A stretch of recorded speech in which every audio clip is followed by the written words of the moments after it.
Bismillah. Assalamualaikum warahmatullahi wabarakatuh. Mga kapatid, ang layunin ko po sa lahat-lahat ng aking mga video ay para magigising ho at mapahinto ko ang mga sinungaling sa Biblia at magigising yung nakatulog, yung mga taong hindi nakakaalam sa katotohanan. At ipahinto ko ang mga taong nagsisinungaling. Kung ayaw nyong hinto, aalma kayo, sagting yung taingan nyo dudong, you face me with a debate. Okay? Ngayon, aking papatunayan naman tungkol sa pagkabuhay ni Jesucristo. Dahil in any court of law, sa panahon na ang mga witnesses, whether this is a written affidavit, nga kanyang sinabi, nagkakontradikto, ay hindi ito tatanggapin in the court of law. Or, hindi siya masintensyahan. Okay? Hindi matatanggap na totoo. Ito, yung pagkabuhay niya muli, tingnan natin. Okay? Yung pagkabuhay ni Jesucristo, mabasa sa Mateo 28, versikulo 1 hanggang 5. Na early dawn of Sunday, after the Sabbath, Mary, Magdalene, and other Mary, pumunta doon. Mary and other Mary, dalawa sila, dalawa lamang. Earthquake, malakas na lindol, nangyayari. Habang malakas ang lindol nangyayari, bumaba ang anghel. Nakita nila, may anghel bumaba.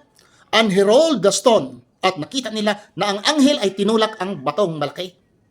Doon sila nag-cover kay Jesus. The keeper shook and became as they are dead.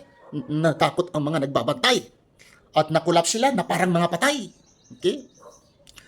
Ang dagdag pa nito, ang may damit na maputing-maputi ang damit, ang anghel nagsasabi sa kanila, bakit hinahanap ninyo ang isang taong buhay? Anghel, nagsabi, anghel.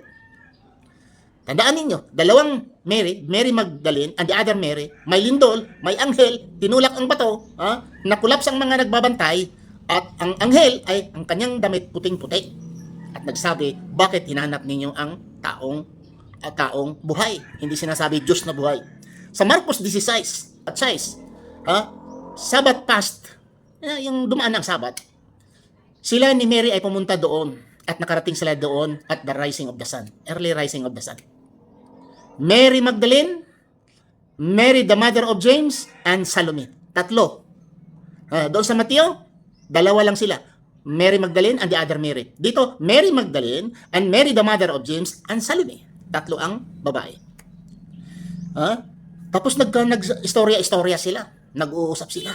Sino kayang tutulak sa bato? Sige na pagugulungin ang bato. Sino kayang magpagulong sa bato? Siyempre, mga babae sila. Hindi nila makakaya yung bato. Nag-usap-usap sila. Yung nag-usap-usap sila, dumating sila doon. Nakita nilang isang lalaki. A young man. Hindi anghel. A young man. Okay? Walang lindol nangyayari. Walang anghel nakikita.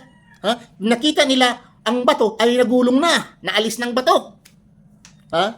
Doon, sa Mateo, nakita nila ang anghel bumaba, tinulak ang bato, at mayroong lindol. Dito, walang lindol nangyayari. At tatlong babae ang pumunta doon at nag-istorya-istorya pa sila sino kayang magpagulong sa bato. At habang lumalapit sila, nakita nilang isang lalaki, hindi angel, isang lalaki. At walang lindol. At pumasok sila sa loob. Mga kapatid, ang tanong, contradiction hindi. Contradiction hindi. Anghel ba talaga ang nakita o lalaki? Tatlong babae ba ang pumupunta doon o dalawa? May lindol ba o wala? Tinulak na ba ang bato? Kasalukuyang tinulak ang bato? Or natulak na ang bato? Oy, mga windang-windang family. Answer, huwag palusot. Dahil alam ko ang lusutan ninyo. Okay? Maraming salamat. Pakishare naman sa mga windang-windang family. Maraming salamat. Assalamualaikum warahmatullahi wabarakatuh.